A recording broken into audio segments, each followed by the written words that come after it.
Hello and welcome to Roll for Topic. Normally this is a roundtable discussion about topics related to running role-playing games, but this time it is not. We're going to be playing a game together, me and Andy. I guess, Andy, you can introduce yourself. Yeah, my name is Andy Rao. Yeah, and I'm Chris Salzman. But so we recorded an episode for this week, and then upon listening back to it, we decided that it was actually our worst episode we've ever recorded, and it was slightly embarrassing to release.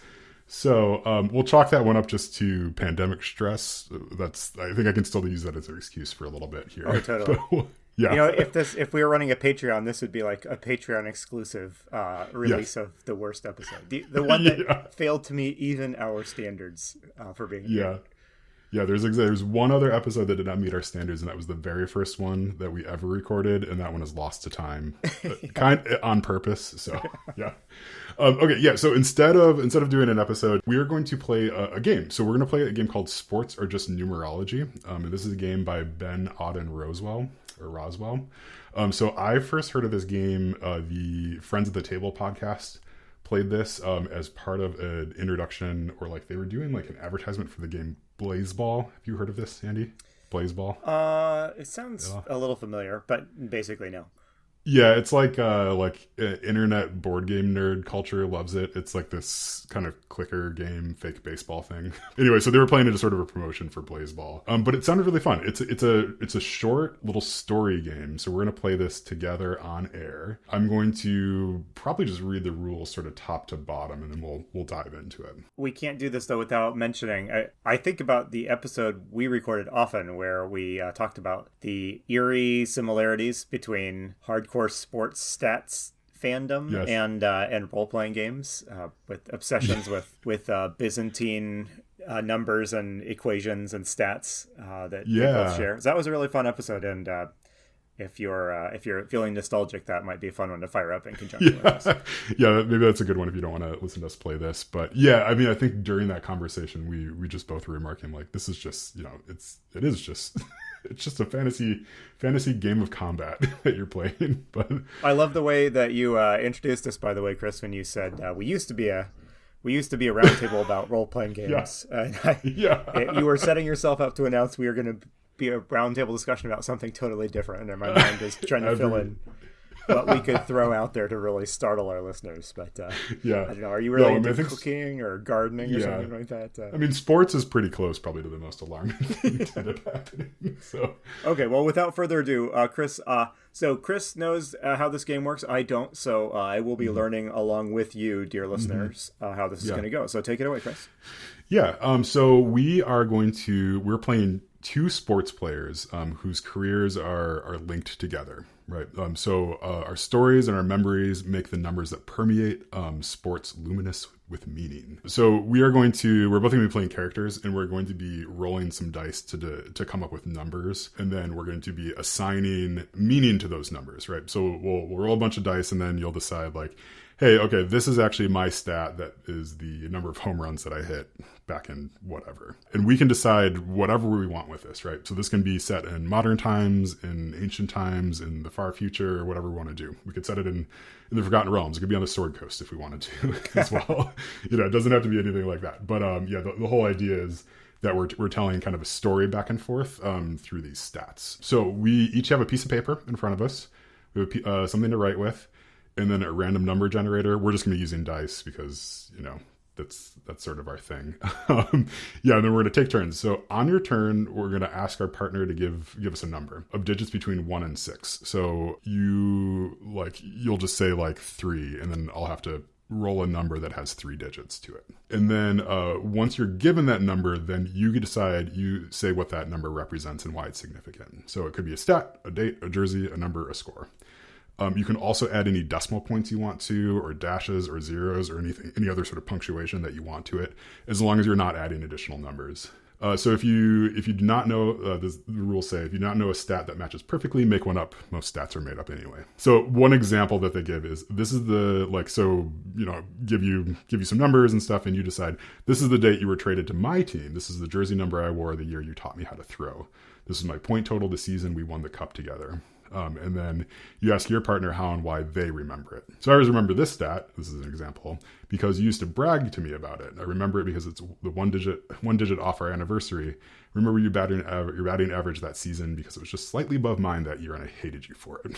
So we're going to go back and forth like this until we've defined 6 numbers. And then our stat sheet will be complete, and then we will sign it as if it's memorabilia. Oh my, okay. Yeah. Okay, so let's start back up at the top. That's sort of the rough thing, and I'm sure as soon as we get to a round, we'll have to reread a lot of these rules. But, for sure. Yeah, okay, let's start with, we need to name ourselves and then decide the place at which we end our intertwined careers. So the examples they give are like, do you retire as bitter rivals? Was one of you the protege, one of you is a mentor? Have you become lovers? Like, we just get to kind of decide on that. Maybe, like, to ground it, why don't you tell me, like, why don't you pick a time period or a setting for us?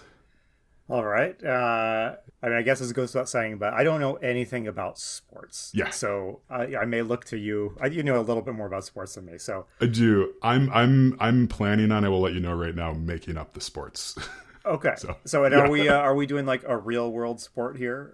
Is that like... We can if you want. I mean, yeah.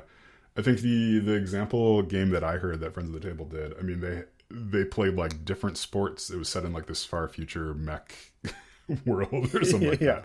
Yeah, so we can really do whatever we want with it. It does not have to be baseball. It doesn't have to be football. It can be base foot. We decide what that is. Okay. All right. So what do we need? So I need to decide what sport it is? No, you need to decide the general setting, I think, just to ground us a little bit and... Okay. Like a time and place. The general setting. Let's have it be. I don't know. This is. Hopefully, I don't freeze up every time I'm asked a question because I think this game involves asking lots of questions. So it does involve asking lots of questions. So don't overthink it. So this is going to be like the. I'll just be generic here. This is going to be like that golden age of like Americana. That like Babe Ruth era type of sports. I don't know. When you picture like, nostalgic sports, you picture that time period, if you know what I mean. Okay. Yeah, no, I love that. Yeah. Okay. Okay. Yeah. So I won't even attempt to say what the date of that is, but I know exactly what you're saying. Like black and white video. Okay. All right. So then we need to decide on what our names are. So like you mentioned Babe Ruth. So I think my name is going to have some sort of wacky nickname. Like, totally. Yeah. But I think both do. I think I'm going to be like the Club Johnson. Okay. All right. And I'll be... Do I have to pick a name too? Yes, you do have to pick a name, yeah. I'll be... Let's see. I'll be Tails McAllister. Okay. Tails McAllister. And maybe we'll figure out why he's called that, or maybe we won't. Okay. All right, I'm jotting this down on my character sheet. Okay, so we got the Club Johnson and Tails McAllister. Okay, and then now we need to decide how we ended our careers, right? So then we'll have that the end of our careers, but then we're going to go back and talk about stuff that happened during our careers. So I think it would be fun. Okay, not teammates. I don't like the bitter rivals sort of thing, but maybe like we were both competing for the same trophy of some sort. My mind was going to the same place. So okay, not bitter rivals, but maybe respect with maybe a little bit of a sense of loss or regret. Okay, I don't know, something like that. Yeah, all right. How about this? Okay. What if we were both competing for the same trophy? We're going to have to decide on the sport at some point. I'm leaning towards baseball just because I think you said Babe Ruth earlier. Let's just do baseball. Let's do baseball because I think that's probably as close to our wheelhouse as we have. I think that's probably what it is. Unless we're going to pick like long distance running, but which we could. Yeah, so maybe we both were trying to go for like the Golden Glove Award. I don't know if that's real in sports back then or whatever, but we're both trying to go for like the best all-around player award, and we both lose it to some third player. Oh, that's good. Third unknown entity. Okay. And maybe we'll meet them later. So it's the end of our career, maybe like it's both our last season, and there's like this big run up to the final championship game, and both of us just don't do it. Okay. Third guy does it. So now that we have that sort of framework decided, now we're going to take turns. So on your turn, ask your partner to give you a number of digits between 1 and 6, and then randomly generate a number with that many digits and write it down. Give me a number with digits between 1 and 6. And you can just roll your d6 if you want. I'm going to do so, yeah. I'm rolling my my nobleknight.com branded d6. That Whoa. Yeah, it's an online retailer that probably every game master has purchased something from. But I got a surprise, like, thanks for being a great customer, like, set of dice from them. And then that was cool until I queried all my other GMs that I know, and no one else had got one, which means I think You're a whale. I'm a whale. But thank you, Noble Knight. It's a great set of dice. So Yeah. Okay, here comes the number. All right, it's going to be a 5-digit number. Ooh, okay. It is 85574. Okay, and so now that I have that number, now I need to say, what it represents and why it is significant. It could be a player stat, date, a jersey, or a score. And again, we can add anything that we want to it. But it doesn't have to just be one of those, right? It can be anything. Yeah, it can be anything that you want. I'm going to say that this is the total number of miles that we traveled during that last season. So 85,574. So the club, Johnson, has this proclivity, I think, to catalog like distance traveled. Just one of his things. Like likes to know how far his home runs went, and he also likes to know how far he's traveled. So that last season was a really arduous one. There's a lot of like crisscrossing the country to get to various games and stuff. And this is the number of miles that he went, and it stuck out to them this season because it was the most he'd ever done. And by his estimation, it's the most that anyone's ever done in one season. Okay, yeah. And maybe maybe we'll see as this develops. Maybe that was a worldwide tour, right? Yeah. All right. Okay, so now it is your turn, and I'm going to give you a number, 2 digits. 2 digits? 2 digits, yep. It's a 2 and a 4. So let's say that the 2 and the 4 was, let's say that's 2.4, and that's the GPA that you needed to get past in order to stay on the team in those critical early years. Because, I don't know, 2.4, that's probably actually pretty good grades. I don't actually know what the sports GPA cutoff is, but... so like in college, like Tails had to keep this average in schoolwork. Okay. So let's say he was forever teetering on the brink of not making that and having to skip the semester and end his fledgling career. Did this like make him sad? Did he care? Let's say that he saw it as he had no love of of academics. So for him, this was a hated number it was just another stupid number that he had to beat to be able to do the numbers he liked, which was like, whatever the stats in baseball are. Yeah. Okay. I love it. All right. Give me a number. Okay. Here it comes. All right. It's a 3-digit number. Okay. So 3 digits. You got 3, 5, 10. Wait, that doesn't make sense. I gotta re-roll that. 7. All right, 3, 5, 7. It's a gun caliber or whatever you. I know. Yeah, 3, 5, 7.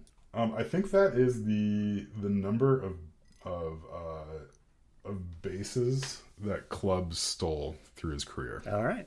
Notably, there's another number that's also like quite high, sort of like around 357. It's probably like hovers around 357. That's the number of times he was thrown out while trying to steal as well. Okay. So it was always a 50-50 shot, but he just like never learned. He always went for it. Okay. All right.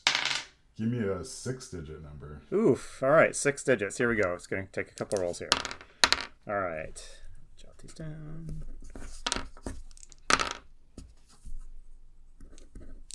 Say them out loud as you're rolling them all. Oh, okay. Sorry. It's 5, 3, 4, 6, 6, 0. Okay. So this is probably where dashes and decimals and stuff are going to help you. Yeah, for sure. So Well, I think I got something. All right, let's put a decimal in there and have this be 5,346.60. And let's say that is the amount that of money Tails got hawking a like famous trophy he shouldn't have sold during like a rough time, or maybe he towards the end of his career he was getting fed up with it or something like that. So he sold it on eBay, got like a sad $5,000 for some priceless piece of sports memorabilia, and it didn't even last all that long. I love it. That's great. Is Tails kind of a loser? He's shaping up to be a real loser. But we'll see, Chris. We'll see. Yeah. Okay. All right. Give me some numbers. Okay. Here you go. You give me another 3-digit number. Ooh. Okay. All right. I guess I rolled a 0. That can just be a 0, right? 0, 8, 0, 8, 1. Oh, this is great. Okay, so the numbers I rolled were 0, 8, and 1. I'm going to go 0-81. Okay. The very first season that the club played in, he was on notably the most losingest team out there. Much to his frustration, like he was the only one making any runs or anything like that, but they lost every single game that season. Okay. Man, both of these people are kind of turning out to be kind of grimmer than you would think. Yeah. I guess I would say like that's also probably when like the club got his name too, right? Because like everybody would cheer because it's like he got up there. He was the only one that could make anything happen like that. Yeah, he vowed to never go 0-81 ever again. All right, Chris, give me a number. All right, give me a 3-digit number. 3-digit number. All right, the digits are 5, 2, 8. So let me jot that down. 5, 2, 8. All right. So baseball, do you play like a lot of games in a baseball season? Like how many games do you play in a baseball season? Like I think it's around 100. Okay. This is going to be great because I think it's the second time I've said it and someone's yelling at the podcast player. Like, yeah, it's exactly.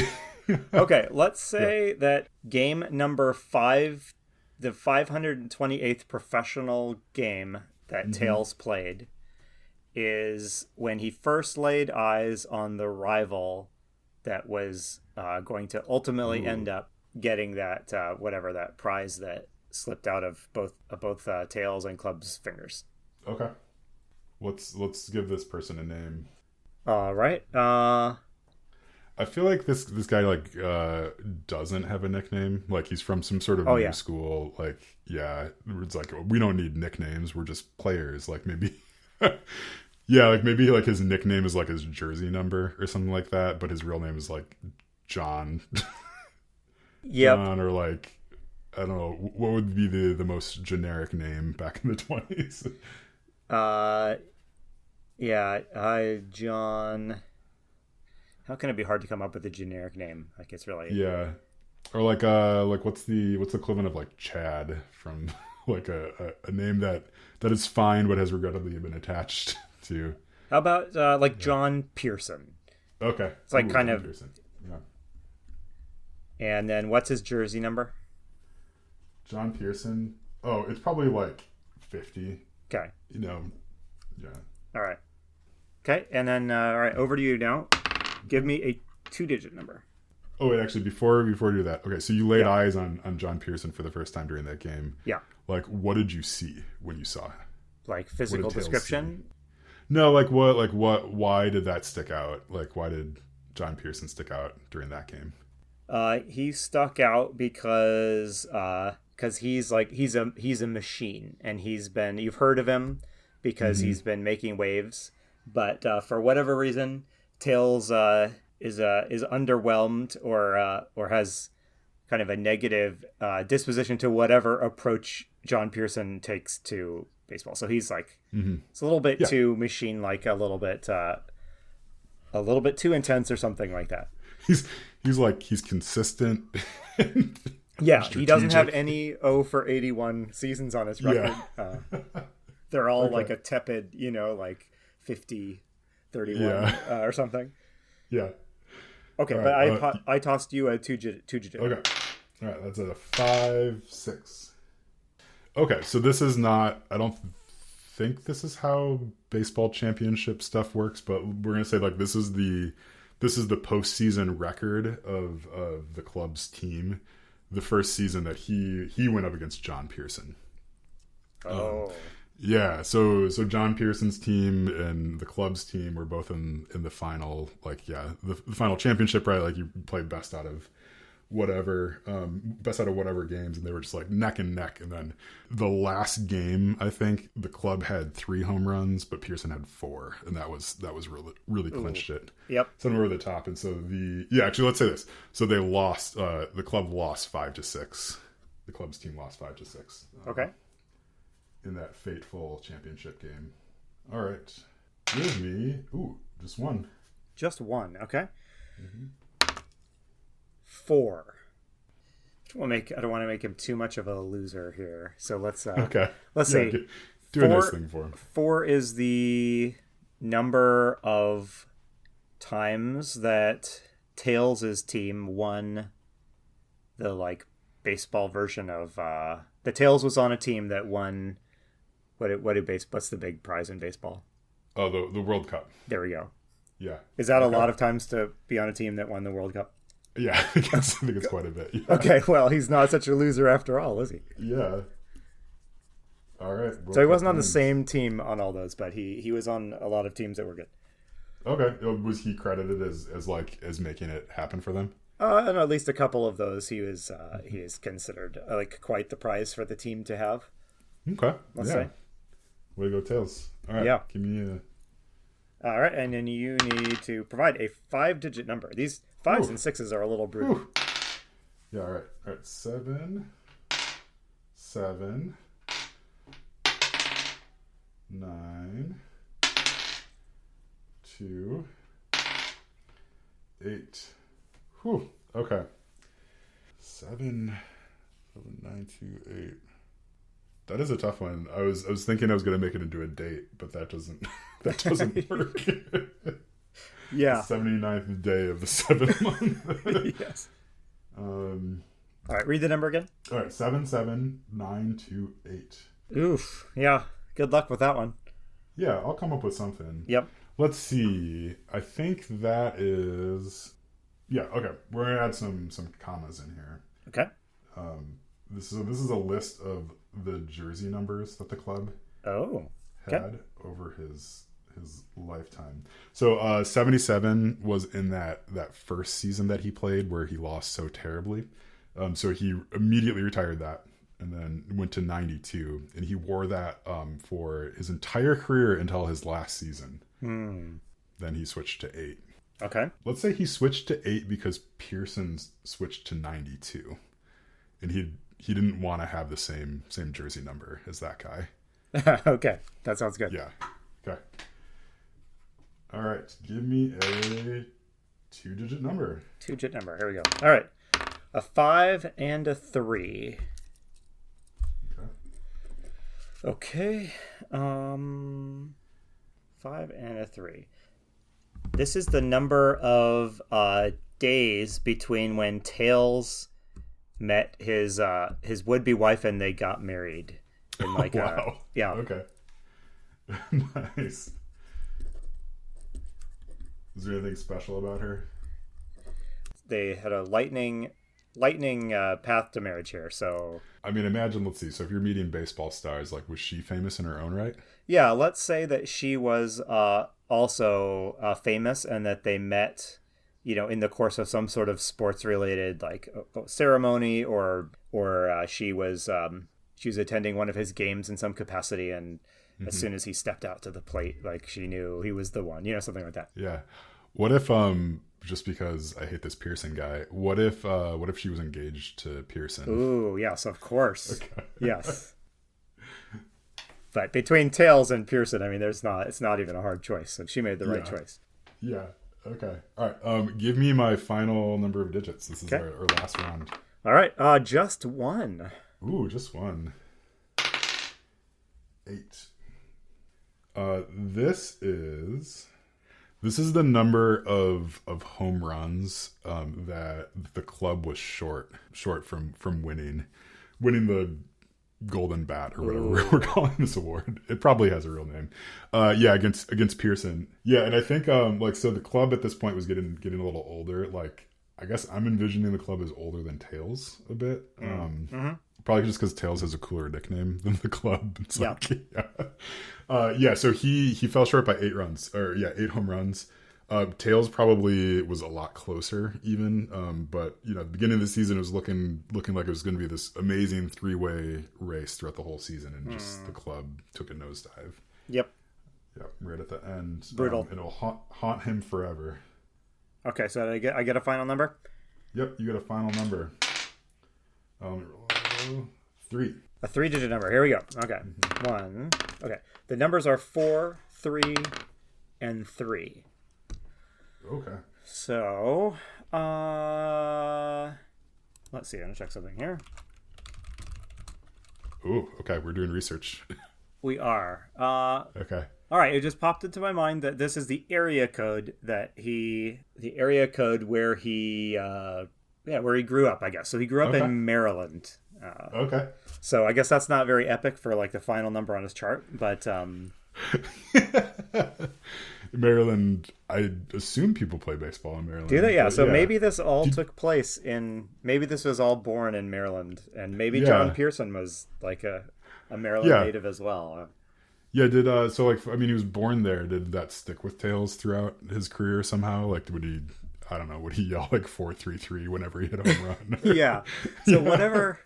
So what do Marylanders take pride in? Like, is there a thing you associate with Maryland? If he was nothing I should say on from air. California, he would be known as like, whatever, the surfing dude or something. Yeah. So what do you do in Maryland? I think like do you fish? You probably New England sorts of things. Yeah. Right.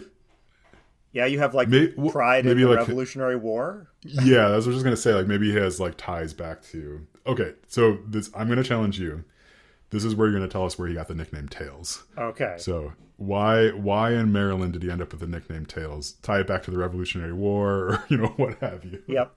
Okay, so when I wrote down Tails, I thought it would be Tails like the tail of like a creature, but I'm gonna change it to Tails as in story. And so he got this nickname because he got famous during interviews with like the sports press and stuff like that. He would be asked for biographical details, and he was famous for telling like exaggerated stories of his like connection to some ancestor who was a hero in the Revolutionary War in Maryland. Oh, that's great. I love it. Oh. So Tall Tales at McAllister was maybe the full name that they would like abbreviate just down to Tails after a little while. Yeah, that's a great backstory. Okay, and way better. I'm glad you pressed me on that because just the Maryland area code is pretty grimly dull. So yeah. Okay, so that is the game as written, but I think I want to do like one final scene, if you will. So we're at the like the big ceremony at the end of the season. Probably like it's like a Hall of Fame induction, maybe like 20 years or so after our careers, or 20 or 30 years, all sort of older men and stuff. And Pearson comes up to you to shake your hand. What do you do? I think, in cinematic fashion, after all these years of like kind of being silently bitter or resentful of Pearson, or filled with doubt that he's as good as Pearson or something like that, I think Tails has come to have a certain respect for John Pearson, number 50's drive, and he shakes his hand in a surprisingly companionable way and says, "You sure were good out there, kid," or something like that. Yeah, those were the days. It. Yeah, that's great. I think the club when Pearson comes in to shake his hand, I think he bats it away and hugs him. Oh. Like hugs him tight, and he says, "You want to do a home run derby? Let's go. I got my bat in the car." Tune in next episode where we'll play this game Yeah. and find out how that went. Yeah. Uh, Yeah. okay, that was really Okay. interesting. So now And we then sign our the character last thing, sheets. the last thing, yeah, pretty important. You got to sign your memorabilia too. So sign it as Tails. Oh yeah. Alistair. Would he sign it as Tails, or does he like? Yeah, I think he'd sign it as Tails because he would have grown to have an affection for a nickname that maybe irritated him when he was in the early stages of his career. We'll maybe try to drop some pictures, but I'm going to show you how Club signs his name. Oh yeah, Tails. Tails has an unreadable scrawl, which I'll. Okay. So. Yeah. Club just writes Club in all caps. Yeah, of course. Yes, that's classic. Yeah. Neatly printed caps. Yeah. All right. Well, so that was Sports Are Just Numerology. Again, this was by Ben Roswell. This was really fun. Yeah, I hope you enjoyed it. I did. I did. Yeah. And let's just take a minute. So, this was available on Itch. Itch, however you pronounce that website. Yeah, it's on itch.io. We'll drop a link to it in the show notes if people want to pick it up. But yeah, it's a one-page game. I mean, I listened to someone play it probably 6 months ago or so, but I mean, we just kind of learned it as you went. But I haven't played a lot of these one-page RPG narrative games. But whenever I do, I really like the idea of it. Just sort of drop in, tell a quick story, tell a little story.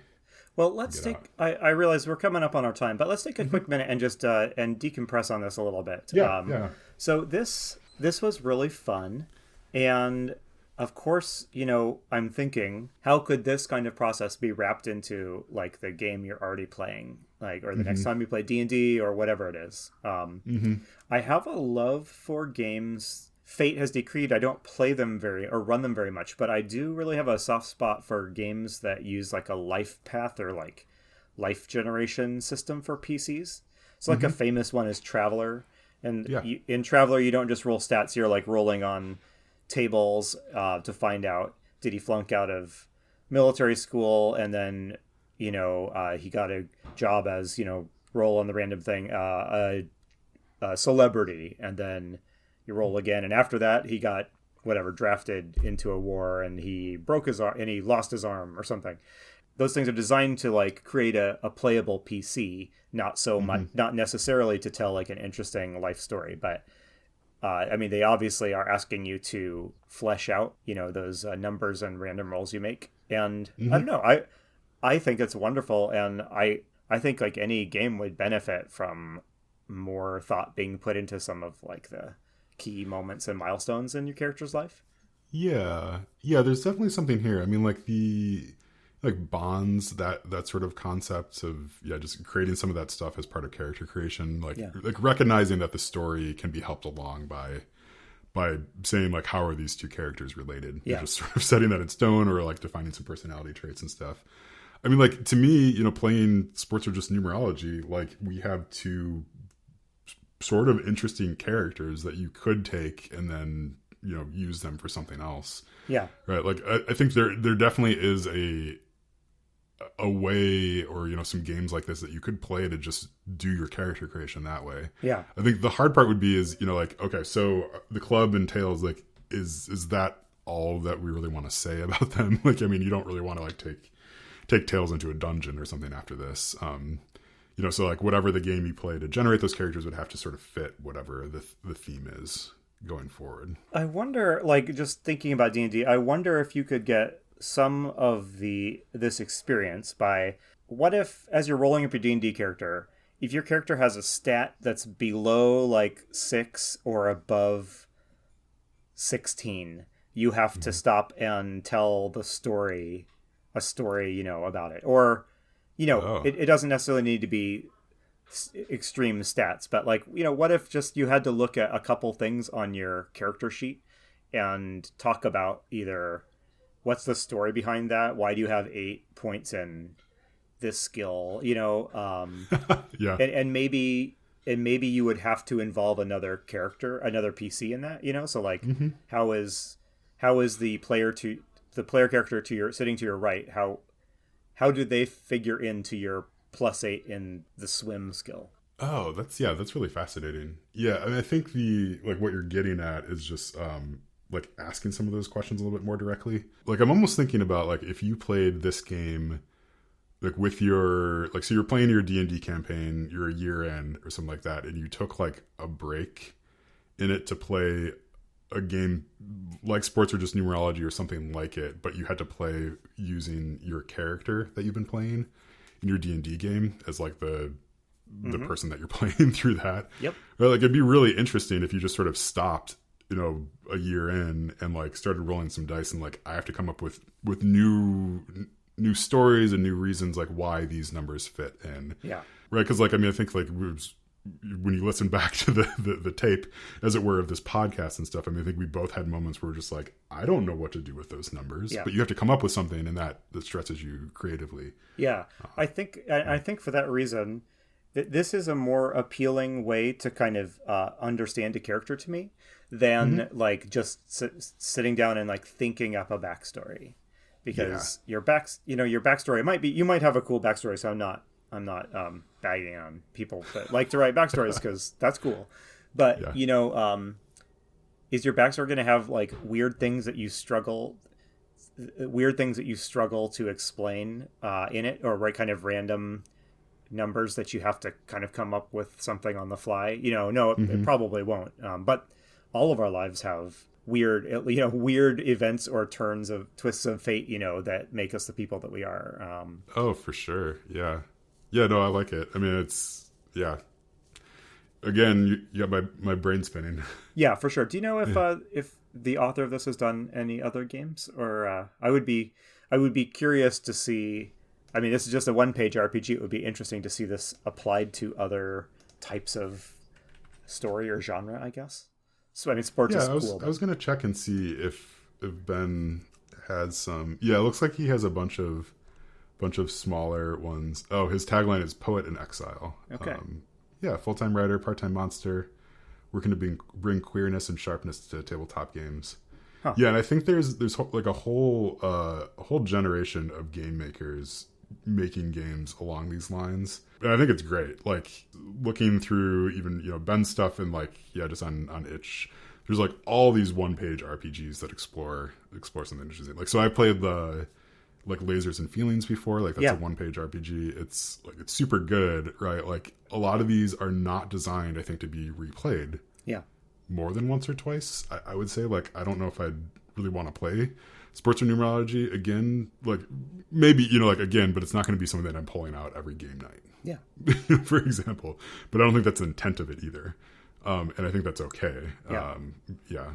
Well, I think, Chris, it would be fun sometime to challenge each other at some point to put together just a simple one-page game like this to see what happens. I know there's lots of cool contests out there online where people do this, and there's lots of cool creative stuff. But why don't we wrap up? But like, hey, thanks, Ben, for making this game, and if you're listening, please go check it out. It's real simple, and it's great. Hopefully you enjoyed listening to us play. So. Yeah. All right. Yeah. Well, thank you, everybody. We really appreciate you listening. Thanks for also putting up with this sort of like a little bit of a different episode, but it was needs must sort of thing. Yeah, and so we'll be back to the normal routine next episode, most likely. So yeah, for sure. Yeah.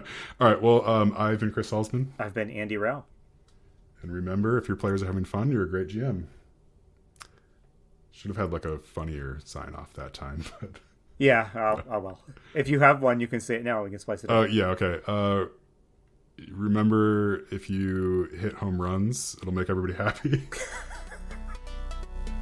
I should have stopped. You should have stopped. All right. Yeah, all right.